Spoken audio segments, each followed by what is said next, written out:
Ladies and gentlemen, please rise for the singing of Hatikva and the national anthem, performed by William Mogyoros.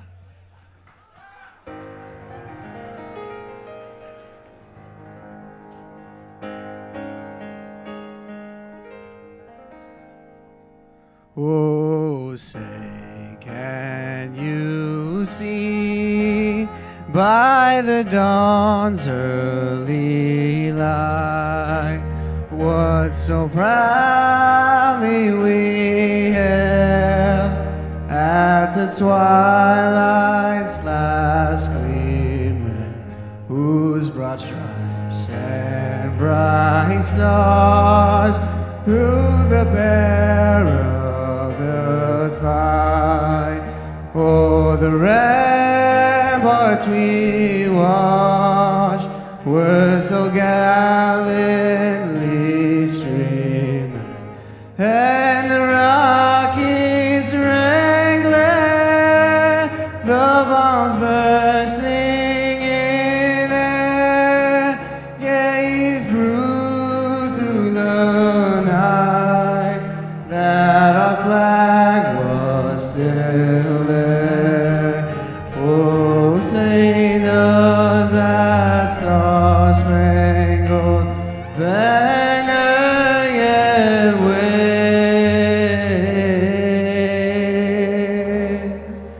Oh, the land of the free and the home of the brave.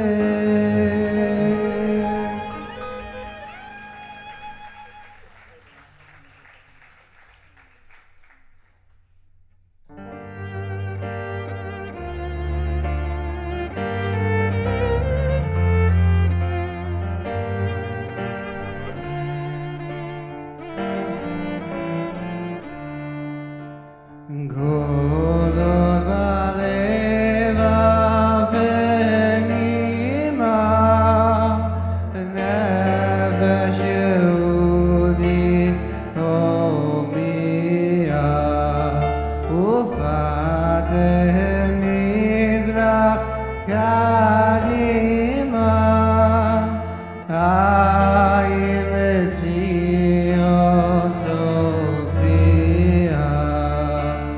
Oh, lo avdati vatenu, hatikva v'shnot habayim, li'otam kofshi be'artzenu, Eretz Tzion Yerushalayim.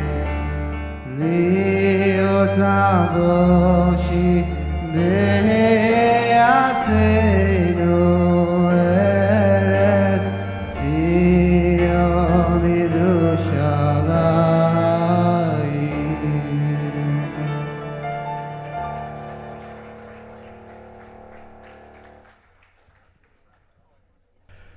My name is Rabbi Jacob J. Schachter.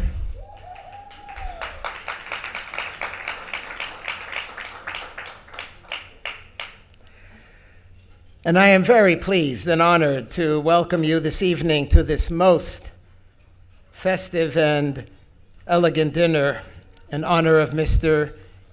Emil A. Fish.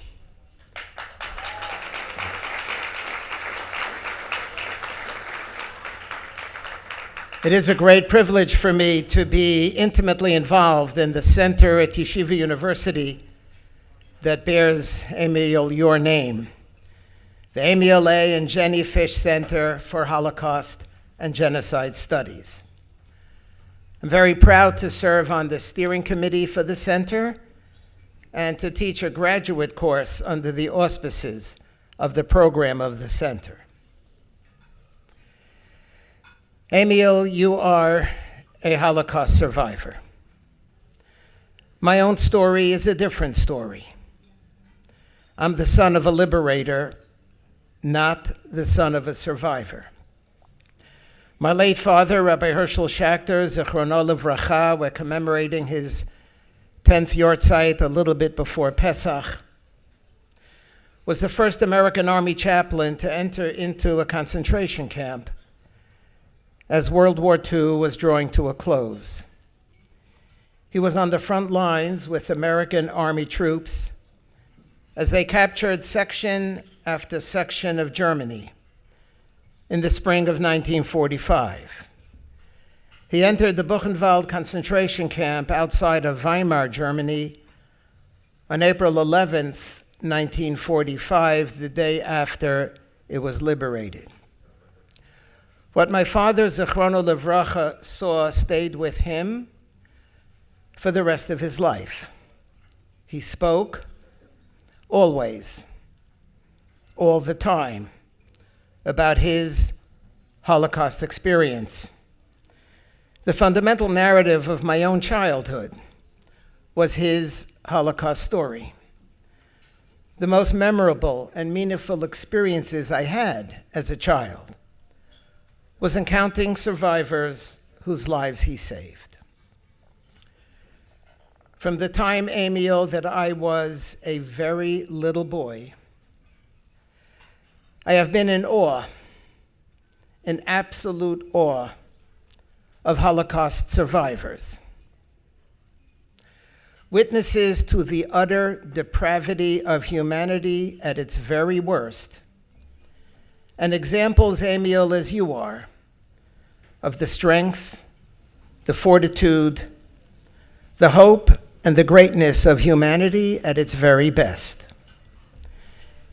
Exposed as you were, and we know your story a little bit, exposed, Emil, as you were to the most malignant radiation of human cruelty, you emerged not with fantasies of revenge, but with fantasies of respectability and decency. You responded to the total assault of death with an astonishing outpouring of life. And in your case, also with a stubborn and tenacious commitment to Jewish tradition, to the Jewish people, to the Jewish community, and to the Jewish future. You emerged from your horrible Holocaust experience to go on to live an exemplary, moral, decent, and upstanding life. At some point, I don't know exactly when, you made a very conscious, strategic decision to hitch the wagon of your life to the caravan of Jewish historical destiny. You were born in Bordayev in eastern Slovakia. I read a little bit about it. You gave me this incredible book that you wrote describing the whole history of your town. It was a vibrant community. Shuls and schools, communal organizations, printing presses, and it was all destroyed. You returned after the war and then you left for good in 1949. You just told me 5 minutes ago that you really didn't have a bar mitzvah. A shtickle leikach, a shtickle bromfen, a shtickle mazel tov. You told me that tonight is your bar mitzvah. That's amazing. That's absolutely amazing. I don't know if I should have shared it, but I felt like I had to share it. It's amazing. Look where you came from, and look where you are, and look what you have accomplished. You were haunted by the burning need to record and to remember. And you wrote this magnificent book chronicling the story of your shtetl, of your hometown. You have devoted your life, and that's what brings us here this evening, to Holocaust memory. And we at Yeshiva University, under the blessed leadership of our dynamic and visionary president, Rabbi Dr. Ari Berman,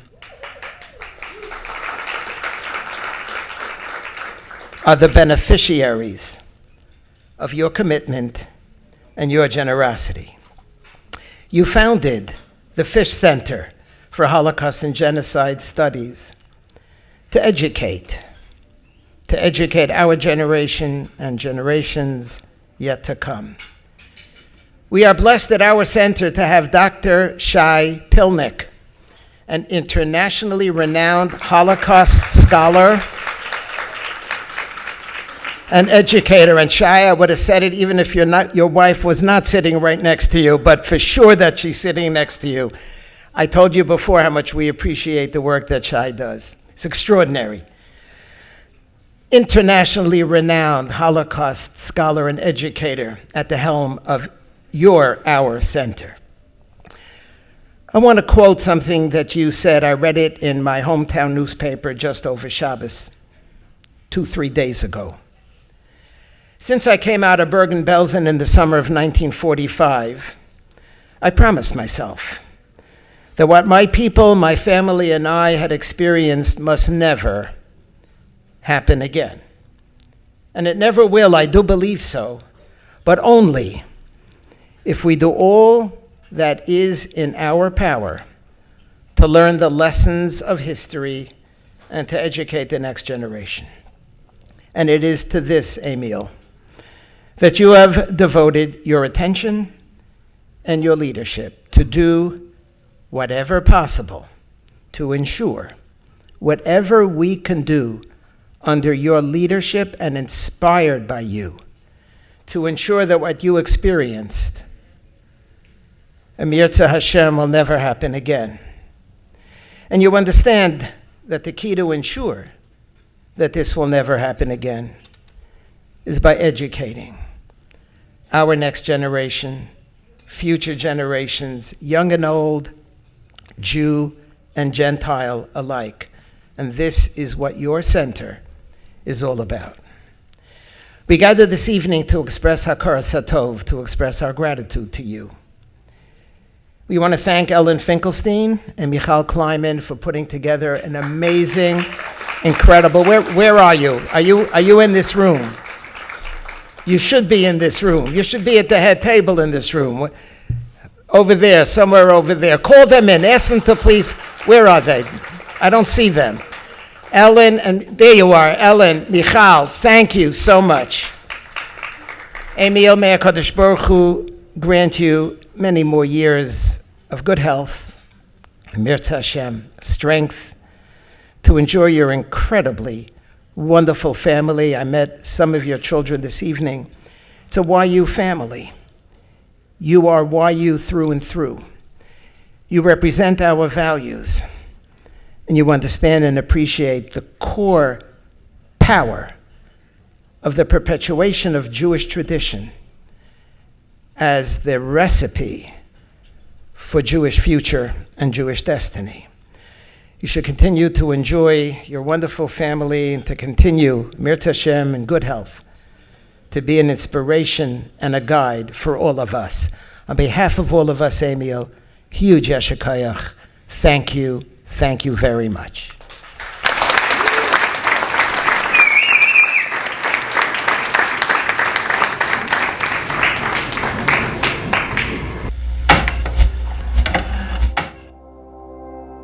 How do we remember? We have stories and statistics, museums and monuments that tell us, show us what happened.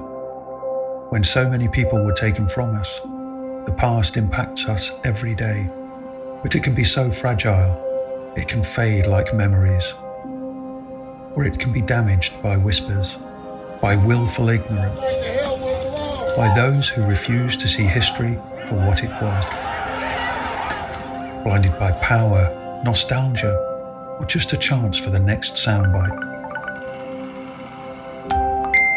The U.S. media and the place where it is so poor. This stuff is real. People are suffering.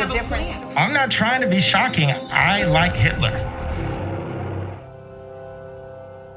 And just like that, the truth is overtaken. So, how do we know what happened? We tell our stories and we teach them. We dig deeper to find the patterns and to see the warning signs. Anti-Semitic incidents are on the rise across the U.S. New data shows there's been a drastic rise in hate speech on the social media site. The sort of unanswerable question is how you move back from this. One of the greatest weapons we have is our history. And passing it down guards not just the truth of our past, but our future. We learn and we vow, never again.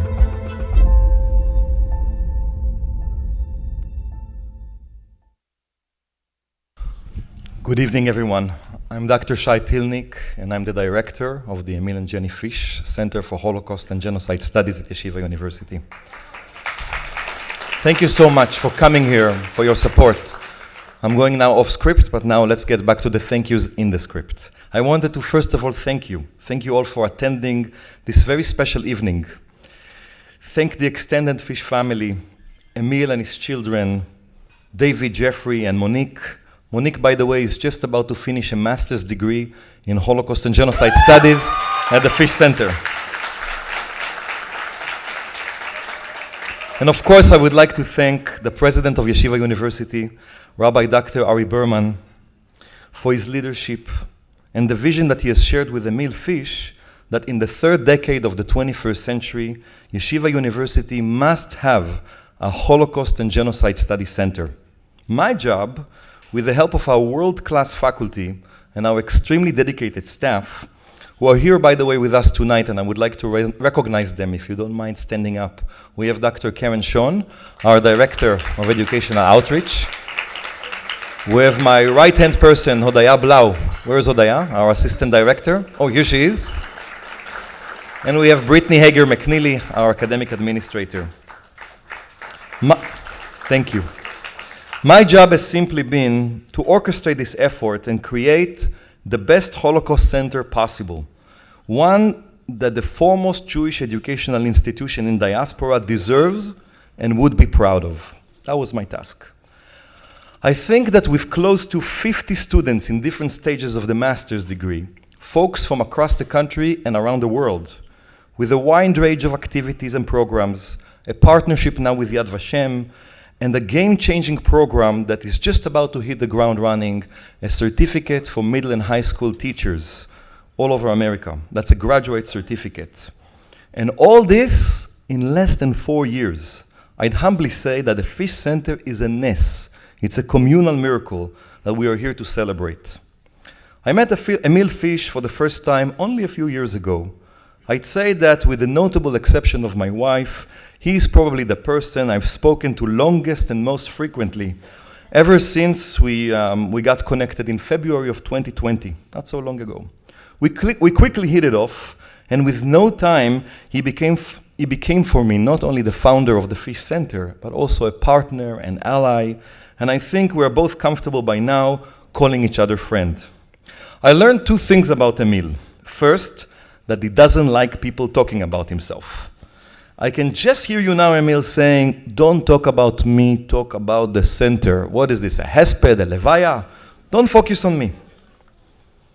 The second thing I learned about Emil is that with all the titles that he deserves, developer, investor, lay leader, philanthropist, engineer, founder, the one that best suits him, and he'll tell you that, is philosopher.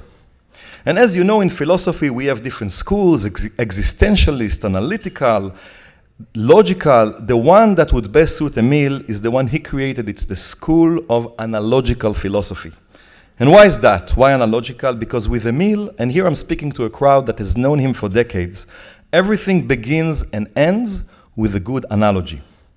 I'm going to give you an analogy. Emil always says to me, you and your wife are newlyweds, she wants to buy a big house, and you know you can't afford it. Or your son now is 17 and he wants to take your car and to go to the movie theater. Or Shai, try to think about the Fish Center as your family. I know you're going to like your family, but how are you going to like your family? Like your mother or like your mother-in-law? And so on and so on and so on. I do recall my first reaction. Are we ever going to talk about the Holocaust? Can we perhaps move away from my family and talk tachles about what I came here to do? But over time, I not only got used to it, and started to like it, I have to say.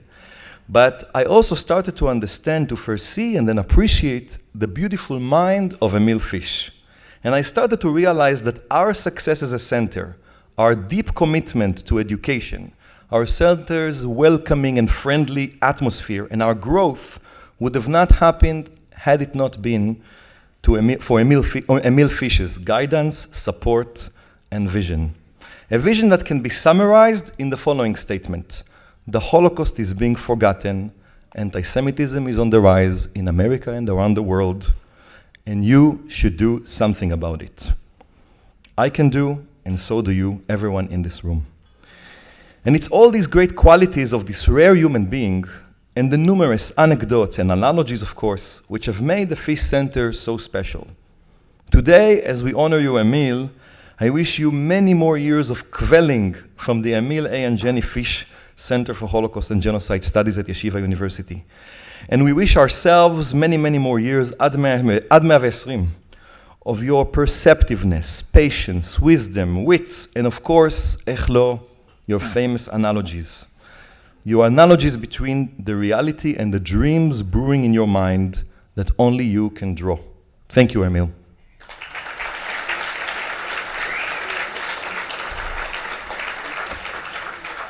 It's really been a pleasure working with Emil Fish.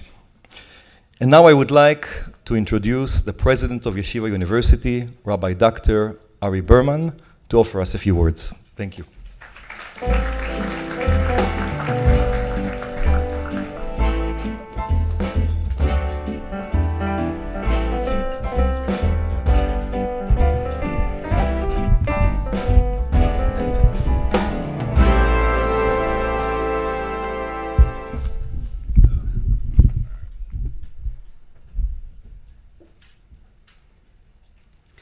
It is an honor to welcome you all to this dinner in celebration of a man who we all love and admire, both as a dear friend and as a leader of the Jewish people. I want to thank everyone here for attending this dinner and showing your support for an essential need for our community and our society today. A need that was born in Yeshiva University that was filled through the vision of Emil Fish. You know, over the past number of years, I've got to know Emil well. And I have to share with you that I have a great deal, not only of respect, but of affection for Emil. His wisdom, resilience, humility, and warmth of character, as exemplified by his captivating smile, combined to form a singular, charismatic personality and role model for our community. And the people who are here, who will come out to celebrate, is reflective of our communal appreciation, including the leadership of Yeshiva University that is here. I want to thank Rabbi Mori, Rabbi Schachter, Rabbi Jacob J. Schachter, who came out to Los Angeles to introduce and to guide us in this amazing, important evening. I want to recognize the presence of Rabbi Mori, Rabbi Michael Rosenzweig, one of our senior Roshei Yeshiva at Yeshiva University, Professor Smadar Rosenzweig, one of our unbelievable educators that lead Stern College and Yeshiva University, and everyone here who are part of the Yeshiva University family. Your presence lends the support that we need at this time. One thing that I've learned in getting to know Emil is that he firmly believes that tonight's event is not about him. It's about something greater. And I'm going to keep my deal with Emil to not speak about him, but instead, I'll speak about his vision, about something greater. Our mission to commemorate and teach the Holocaust not only perpetuates the legacies of those who perished, but also creates a future that is brighter for all. Uncovering, perpetuating, and internalizing the echoes of our past is much more than history. It's about memory, identity, and impacting the world for the better. And I have to say that I feel this very personally, especially this year for me. About 4 months ago, my father passed away. I'm in Avelos. My father was ill, but his passing was not expected. And while it's been very difficult to find comfort at this time, there was something that recently happened to me, an experience that did bring me comfort.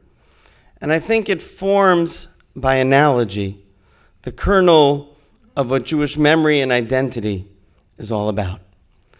I was on a plane on Friday morning, and my daughter called me from Israel to wish me a good Shabbos, and I was taxiing to take off.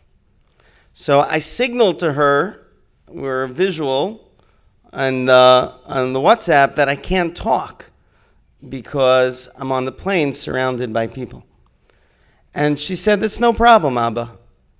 I could take both sides of the conversation." "Tamar, how are you doing?" "I'm great, Abba. Thank you." "Tamar, I'm so excited to speak to you." "Why, thank you, Abba. It's so wonderful to speak with you."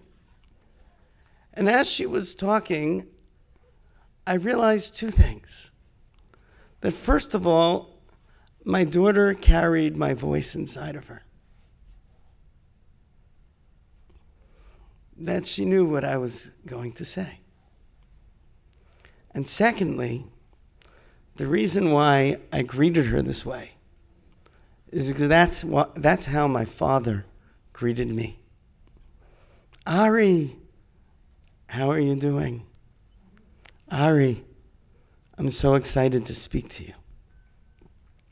I'm a continuation of my father, and I carry him with me in every conversation and every decision that I make throughout my day.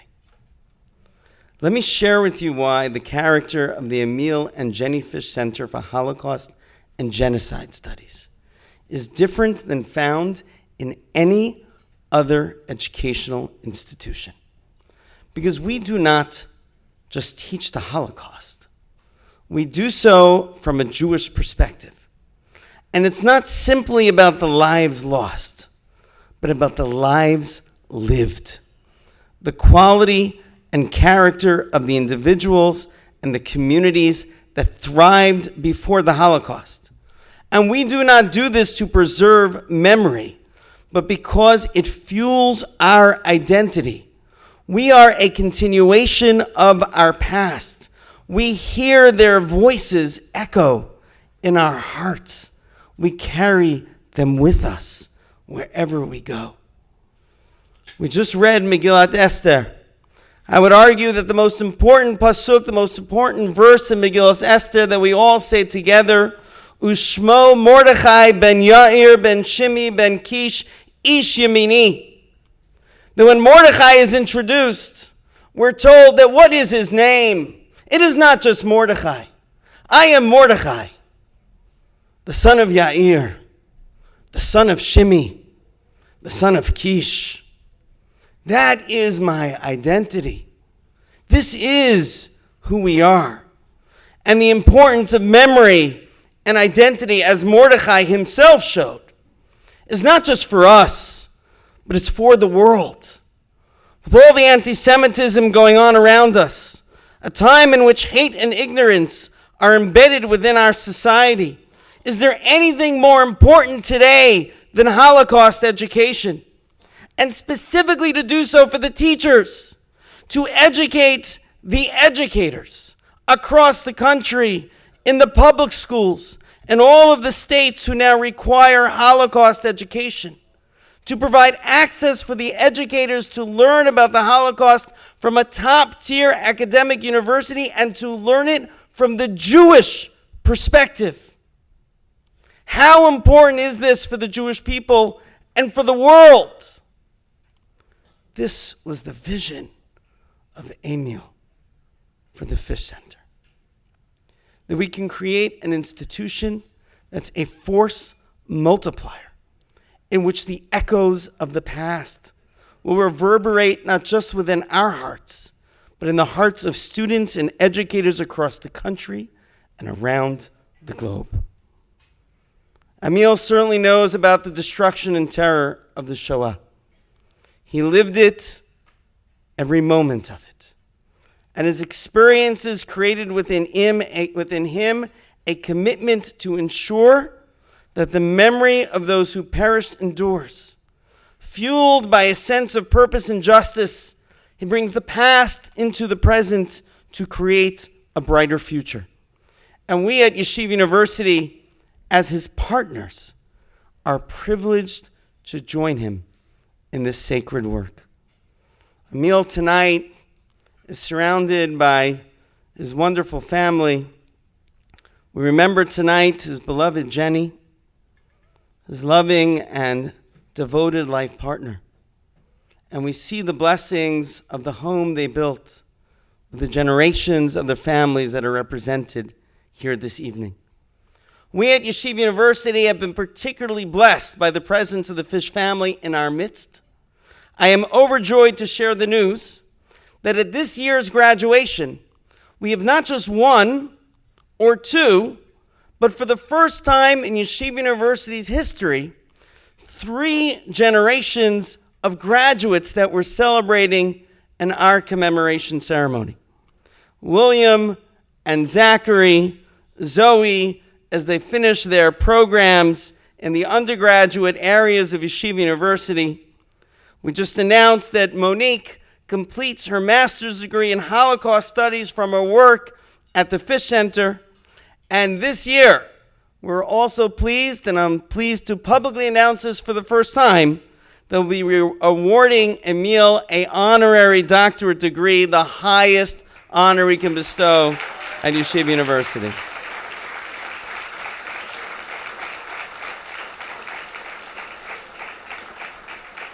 We look forward to that great day in spring. And tonight, it's my deep honor to celebrate with you this amazing man and his incredible vision. Emil, can I ask you to please join me here on stage?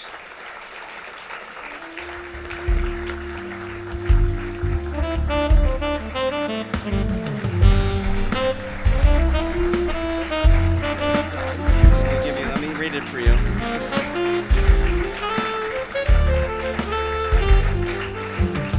It's my pleasure to give this small token of our appreciation to Emil in recognition of your lifelong dedication to Holocaust remembrance and education and boundless generosity to the Fish Center and the Yeshiva University community. March 2023, ladies and gentlemen, Emil Fish. You can take a picture of it. Let's come over here, Emil.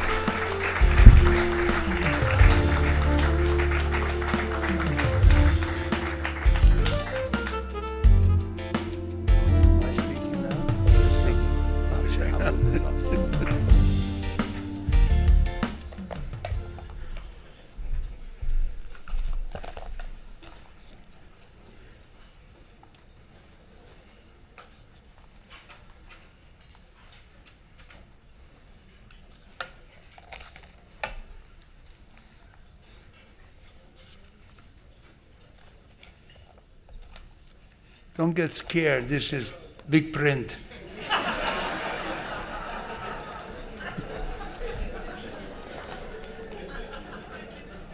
So, first of all, I have to get off the script for the simple reason that this is not a Yeshiva University affair, it's my bar mitzvah.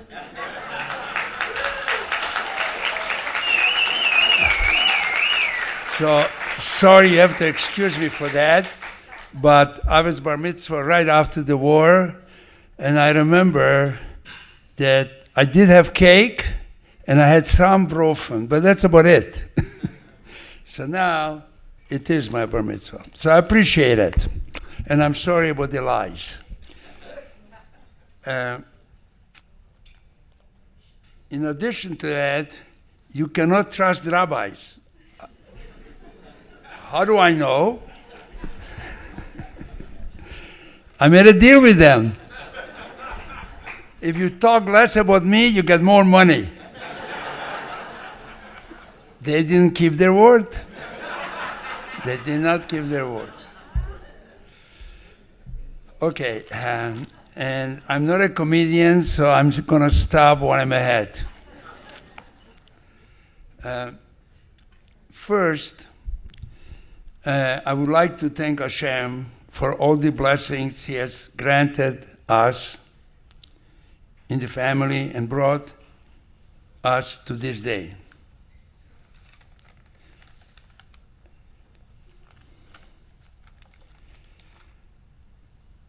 First, I would like to acknowledge President Dr. Rabbi Ari Berman for joining us tonight and for all the you have done to make the Fish Center a reality.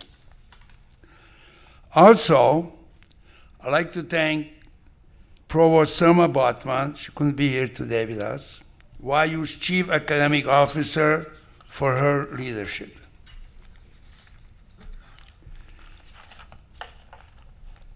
Dr. Shai Pilnik is to be appreciated because he's the founding director of the Fish Center, who has done a remarkable job bringing us to this moment.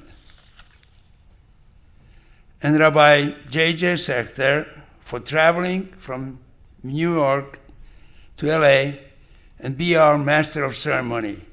I don't know if you know, but my father was liberated in Buchenwald by your father. Yes. We never talked about it, but that's true. I'd also like to thank all of those who worked so hard for this dinner.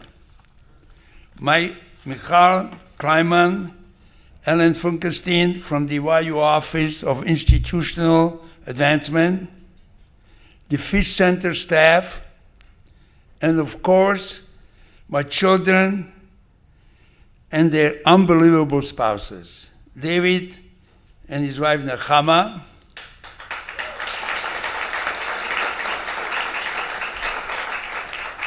Jeffrey and wife Aliza, and Monique and her, of course, and her husband Robert.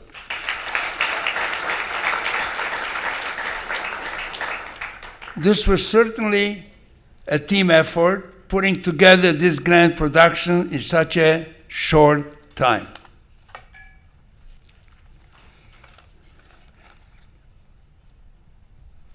Also, I'd like to take this opportunity to honor my late wife, Jenny Alea Shalom.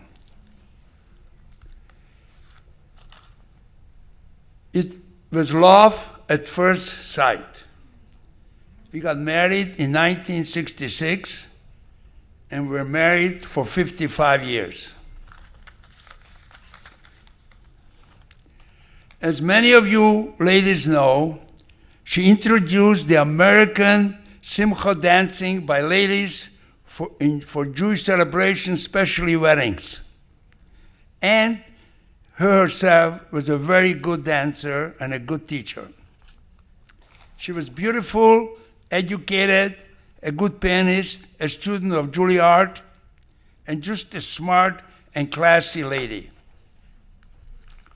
She was the best mother to her 3 kids, David, Jeffrey, and Monique, and was always supportive of all my endeavors. One of our biggest challenges was to make sure having a balanced Hebrew and secular studies for our children while they have to go to Orthodox schools. It's still a challenge.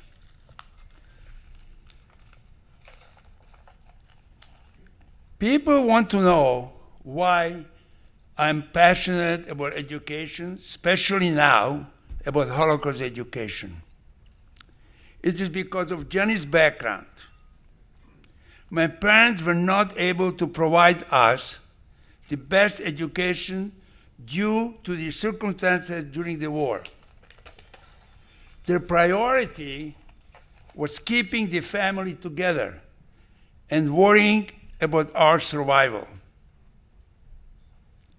Many of you in this room, of course, knew Jenny personally. I'm sure you agree she was the best hostess one can imagine. Nothing was good enough for our guests. Our house was open to all the time to anybody and everybody, regardless of age, status, especially classmates of our 3 wonderful kids. When I came home before Shabbos on Friday, I never knew how many people were going to join us at the Shabbos table. We always enjoyed our guests we had. I miss her, and I know all of you that knew misses her too. Also, at this moment, I would like to thank my unbelievable daughter, Monique, for putting this dinner together.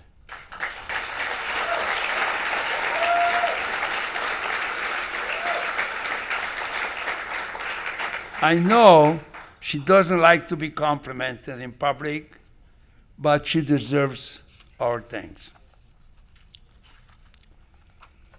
And now to the more serious part of the speech.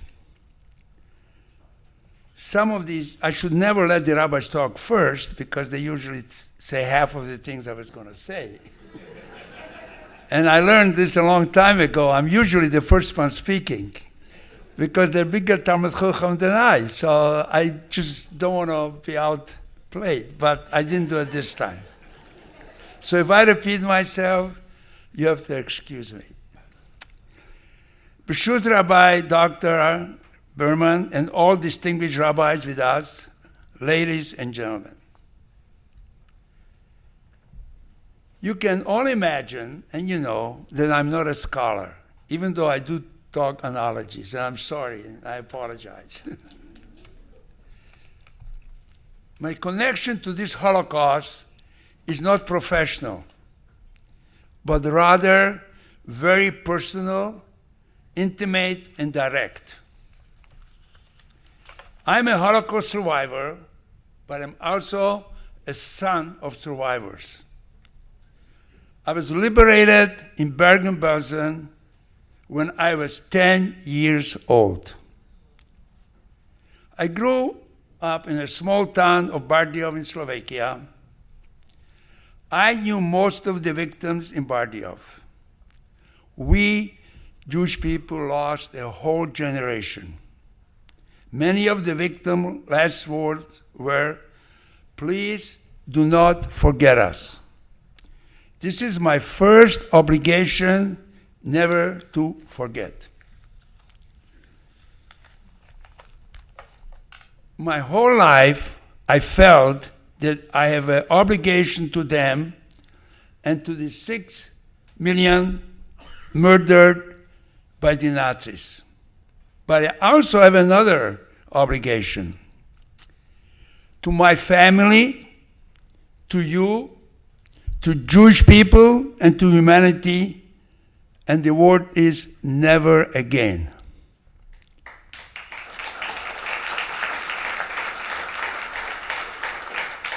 To make sure that none of you ever have to experience or see what I have seen.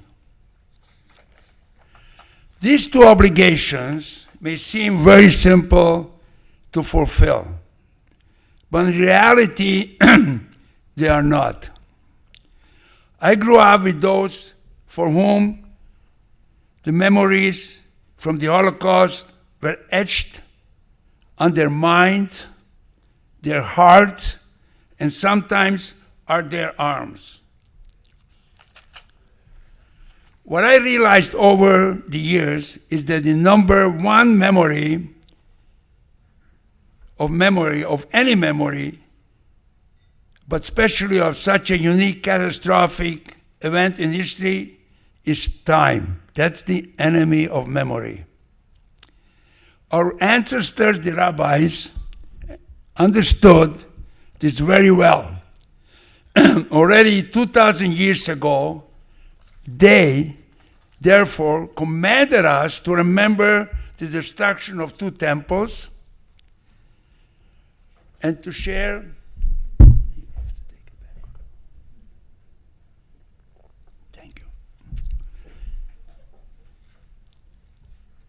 They commanded us to remember the destruction of the 2 temples and to share the story of our bondage in Egypt at the Passover Seder. They also commanded us, Zachor, to remember our enemies. In Judaism, remembrance is regarded as sacred, difficult task. Something we should do repetitiously every day, week, month, and year. I realize that to find time to make sure that the next generation remember the Holocaust the same way I do may not be possible. That is because, though, is that they have the knowledge and the deep, well-rounded understanding of this unique, unexperienced event in Jewish and modern history. It's this commitment to memory that led me to invest time, energy, resources, starting in 2005, 18 years ago. First was the part of preservation of my hometown's Jewish heritage. Then, in June 2019, 4 years ago, in founding the Fish Center for Holocaust and Genocide Studies at Yeshiva University. I may not have all the solutions or the perfect solution how the Holocaust memory can be preserved. But I decide to do what I can to make investment in education. This investment is my debt to my parents. Out of my father's family, he's the only one who came back, from his father, grandfathers, Talmud Chachumim, and so on. The only one that went back. Nobody came back. There happens to be, in this audience, is a gentleman, the only one family that I have from my father's side. From my mother's side, thanks God, a different story. And I found, and I'm going off the script, my father's was a big Talmud Chacham of the Breuer Yeshiva against my grandfather's Rav Shalom advice. And I found him many times crying in his breakfast room.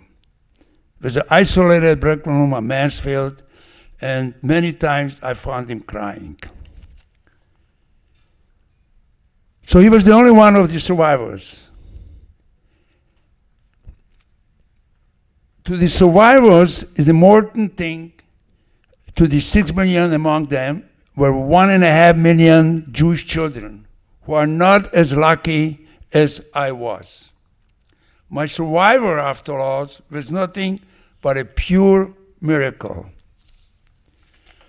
Like all the survivors, I never forget my debt, my obligation to being the mouthpiece of both the survivors and the victims of the Holocaust. When I look back to the journey with the Fish Center that I began, and my purpose of the whole thing was that in the beginning of June 29th, I could not think of a better investment and cannot stop thinking all you have come here to honor Yeshiva University and the idea of education about the Holocaust. I appreciate every one of you. I thank you for the support and all the efforts that you do and you will do for the remembrance, never again, and never forget us. Thank you very much.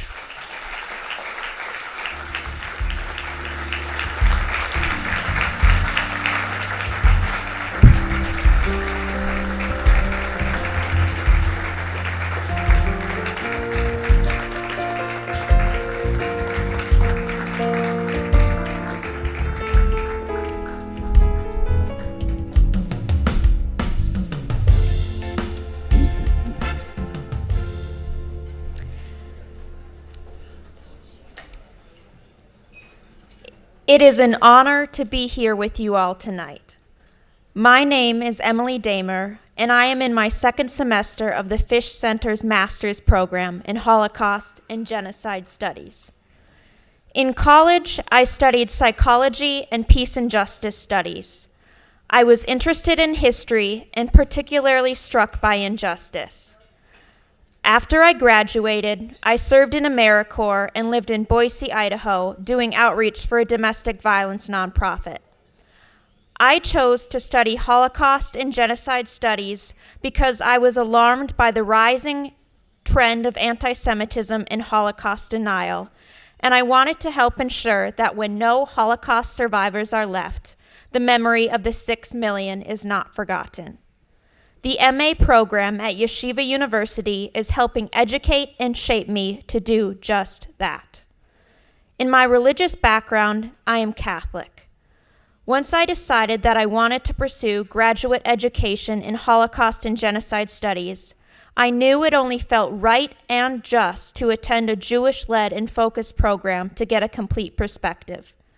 I wanted to listen to and learn from the resilient community directly impacted by the event, and Yeshiva University's master's program is the only one that provides that.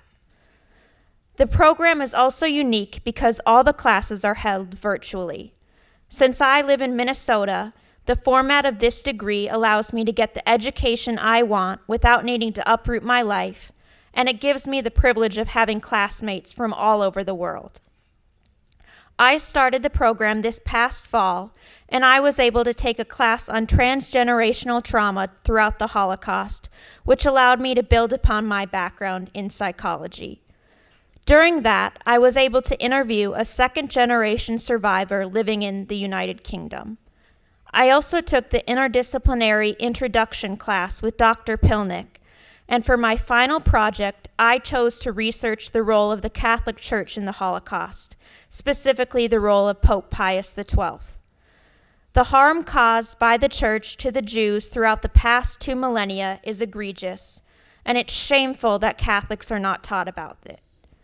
While I cannot rectify the damage carried out by those who shared my religion, or go back and prevent the pain, suffering, and death we caused, I want to educate my own community about the true history of anti-Semitism and the importance of Holocaust remembrance.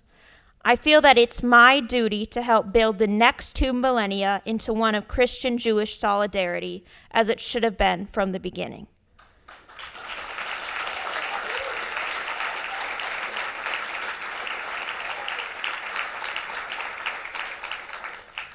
When I decided to pursue my master's in Holocaust and Genocide Studies through Yeshiva University, I wanted to be very cognizant of the fact that I was a guest in this Jewish space. However, I have been welcomed with open arms, and at the Fish Center, I've experienced acceptance and belonging. I have learned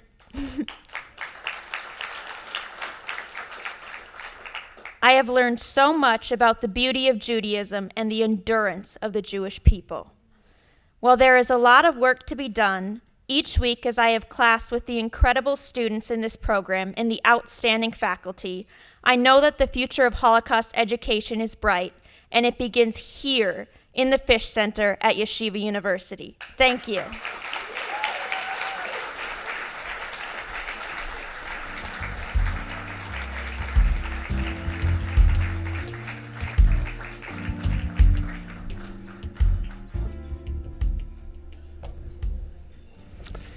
Hi, I'm Rabbi Itamar Rosenzweig.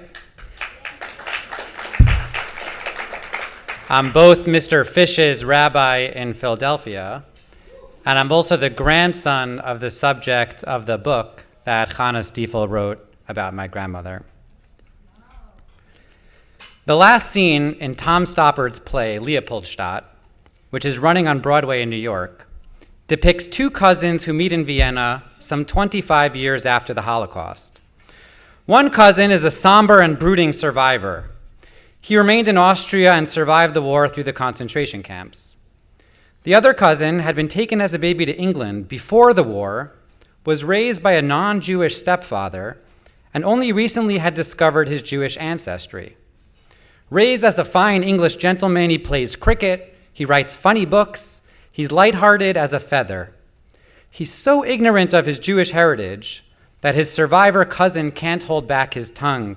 He spits in disgust at his English cousin and exclaims, "You live as if without history, as if you throw no shadow behind you." To live as a Jew is to live with history.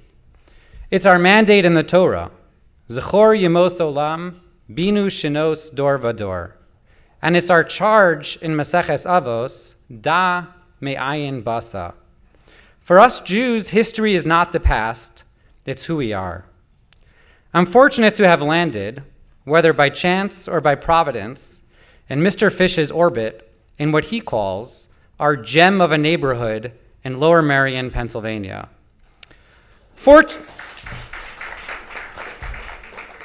Fortunate because to live in Mr. Fish's orbit is to live meaningfully with history. When I listen to his memories and his testimony, and when my children ask where Mr. Fish's accent is from, we're connected in a meaningful way to Jewish history. A slice of history that winds its way from Bardejov through the forests of Slovakia to Bratislava, through the concentration camps, to Canada, to Kibbutz Yavne, and onwards to Los Angeles and to Philadelphia. Survivors are sometimes cast as brooding and somber characters, crushed by the burden of their dark history. But not Mr. Fish. I'm always buoyed by Mr. Fish's irrepressible joie de vivre, an infectious simchas hachayim that radiates optimism and sky blue cheer. His conversations are peppered with charming jokes, deep laughter, and cheerful wit. Sometimes Mr. Fish will dangle a good story, but then pull back. Wait a second. If I tell you the story, you're not going to buy the book. Let the record reflect, I'm going to buy the book. It's not just Mr. Fish's optimism. I'm also inspired by his boundless energy and zest for life. He's always on the move, traveling abroad for important causes. A typical voicemail that I'll get from him sounds something like this. "Hi, it's Emil, call me back. If you can't catch me today, I'll be away for the next week. I'm off to Rwanda." Or Dubai, or Israel, or Los Angeles, depending on the circumstance. Mr. Fish, what I see in your life and in your work is that living with history is animating and energizing, infusing purpose and meaning into the life you live and into the lives of those of us who live in your orbit. In many ways, this reminds me of my own grandmother's life and work. One time, Mr. Fish asked me incredulously about my grandmother, Yafa Eliach, whether it's true that she devoted so many years of her life and traveled the globe to track down photographs of her town for her Tower of Life exhibit in Washington, D.C. When I affirmed, Mr. Fish declared with a twinkle, "So she's even crazier than me, huh?" When I meditate on my own life, I know that the Holocaust is etched into my own memory. These memories are not of events that occurred to me, but memories of the mesmerizing stories that my Savta would share with me and my siblings when we were young, huddled around her on the sofa in her home. Every occasion with Savta involved a memory, a story of a world that was lost. A shopping trip with Savta began as a shopping trip, but it ended with her taking down the phone number of someone we bumped into, promising to connect them with photographs of their family, and to put them in contact with second cousins that she knew they were related to. She lived with history, and she imparted her history to us. There were dark moments in her stories, perhaps too dark for a child of my age then, but her stories mostly captured moments where the human spirit triumphed, of her father teaching her how to read Hebrew in a dark cellar where she couldn't see, so he etched the Hebrew letters into the mud of the cellar, and she felt the letters, and that's how she learned the Aleph Beis. She told stories of heroism during the war and of soaring spiritual faith that gave our people hope against the darkness of the Shoah. And she gave other survivors the dignity of being able to share their stories of their triumph. She would inscribe her book, her published collection of these tales, Hasidic tales of the Holocaust, with Me'at Or Mehachoshech Hagadol, a ray of light from the great darkness. I live with this history, not to counter modern anti-Semitism, but because it's who I am, because it's my history. And when I look at heroes like Mr. Fish and my Savta, I know that my life, like theirs, is richer and more genuine when we live with our history. Before boarding the plane to Los Angeles, I sat down with my children and read with them Chana Stiefel's marvelous book about Savta's life. I think it was the first time they were presented with the full arc of Savta's life and that they thought meaningfully about it. We finished the book and I got up to leave. A yell at my 9-year-old daughter looked at me. She was pensive and she asked, Abba, had Savta not survived the war, would we be alive today? I answered, probably not. She paused. She had a follow-up question. Had the war not broken out, would Savta Yafa have met Saba David? Probably not, I answered. It's not always simple to live with history, but she's beginning to learn that history is not the past, it's the present, and that we Jews carry our history with us. Thank you, Chana Stiefel, for bringing Savta's story to life.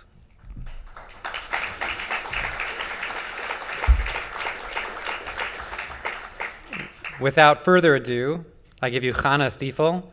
Chana is the award-winning author of more than 30 books for children. Her most recent picture book is about my grandmother. It's called The Tower of Life, How Yafa Eliach Rebuilt Her Town in Stories and Photographs, published by Scholastic. It won the 2023 Sidney Taylor Book Award and a Robert F. Silbert Honor for Nonfiction. It was listed as the best book of the year by the School Library Journal Book List, the New York Public Library, the Chicago Public Library, Tablet Magazine, and others. Chana represents the third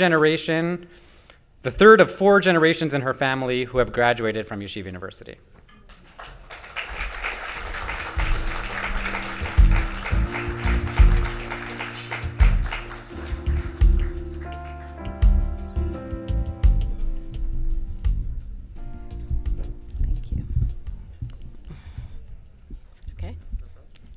Good evening. I'm Chana Stiefel, author of The Tower of Life.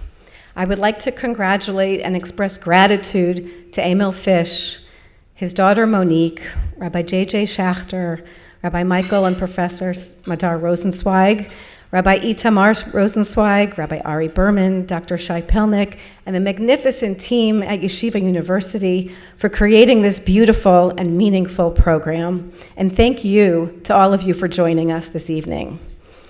I was inspired to share Yafa Eliach's story when I read her obituary in the New York Times in 2016. I was amazed by her resilience and hope in the face of unbearable tragedy. I felt a strong responsibility to share Yafa's story with the next generation, to bear witness and to carry on her torch. Yafa was born in 1935 in a shtetl called Eishashak in Poland. Her family roots ran deep for 900 years. Her grandma Alta was one of the town photographers. On the eve of the Jewish New Year, Rosh Hashanah, people mailed their photographs to relatives around the world with greetings for good health and happiness. When the Nazis invaded in 1941, Yafa and her family fled. Yafa tucked some family photos into her shoes. Within 2 days, 900 years of history in Aishashak were uprooted. Throughout the war, Yaffa and her family hid in pigsties and potato sheds. In one shelter, Yaffa's mother taught her how to read and write by scratching letters into the clay walls. Her parents taught her that a glimmer of light can chase away the darkness. Many years later, Yaffa had become a Holocaust historian and a professor of history. In 1979, President Jimmy Carter reached out to Yaffa to help build a memorial to the Holocaust in Washington, D.C. Yaffa joined Elie Wiesel on a fact-finding mission to Europe. While flying over Poland, Yaffa had an epiphany.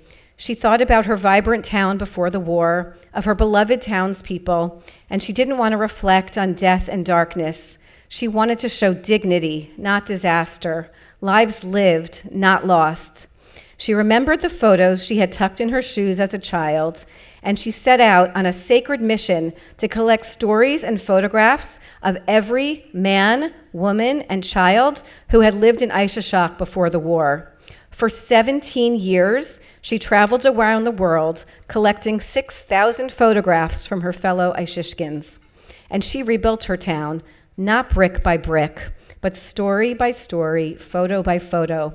She created the Tower of Faces, a central exhibit in the U.S. Holocaust Memorial Museum.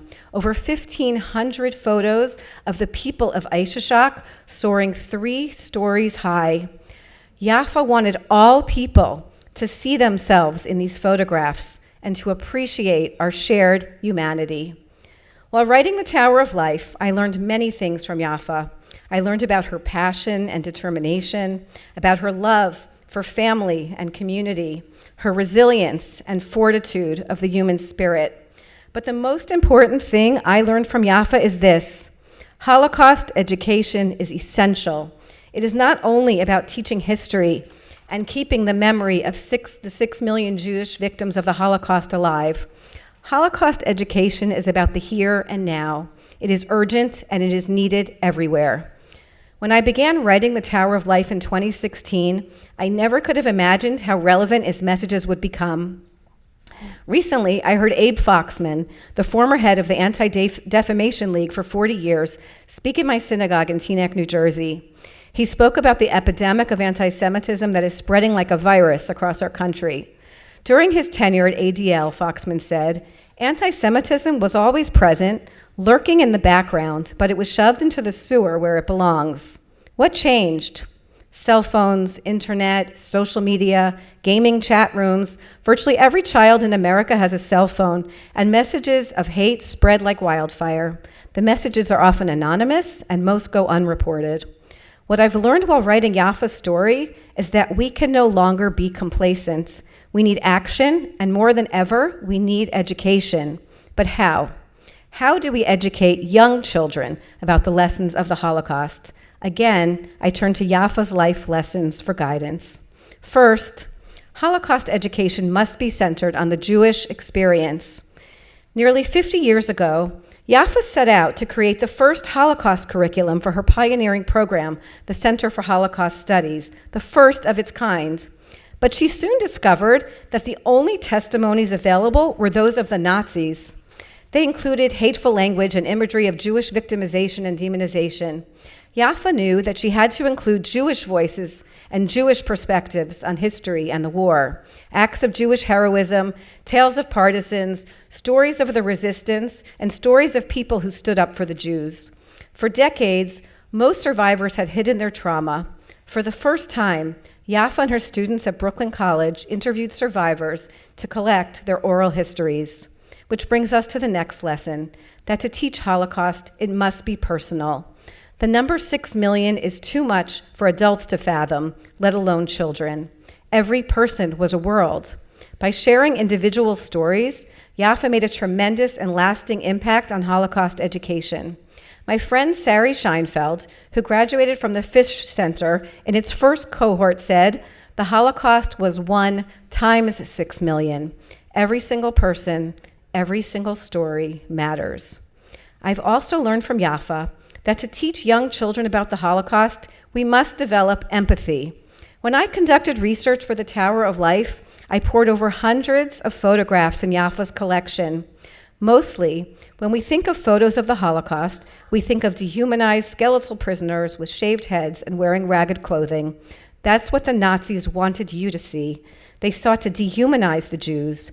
Yaffa's photographs, on the other hand, are full of life.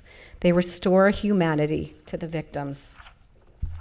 When Scholastic published my book, The Tower of Life, this past October, it was warmly embraced by reviewers, booksellers, schools, libraries, Instagram influencers, and awards committees.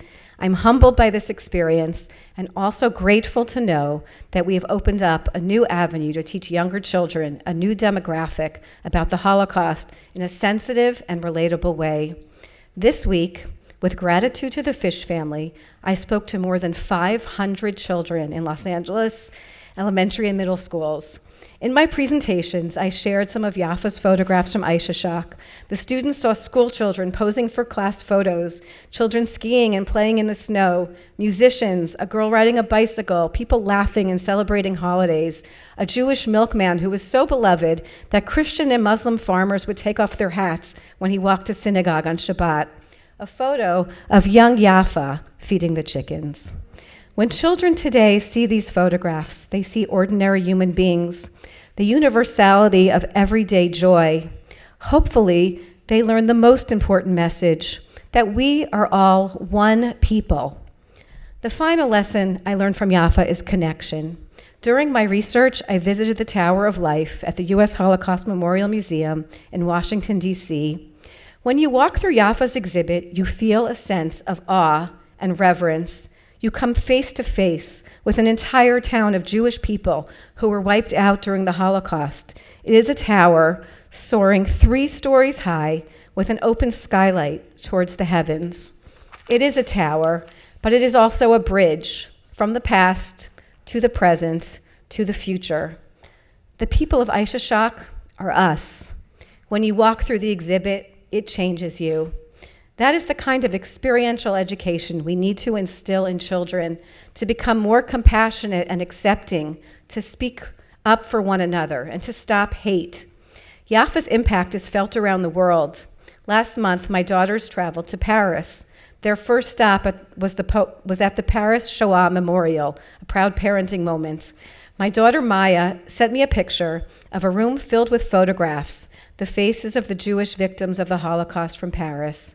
I asked Maya how she felt looking at those photos. She said, "We felt very unsettled. They all looked like us." Exactly the point. They are us. Thanks to the generosity of the Fish family, each of you is receiving a copy of my picture book, The Tower of Life. I encourage you to read it, pore over the beautiful award-winning art by Susan Gall, internalize the messages of one woman's story of empathy and recognizing our shared humanity. And please, share it with a child and remind them of Yaffa's important lesson. We are all one people. Thank you.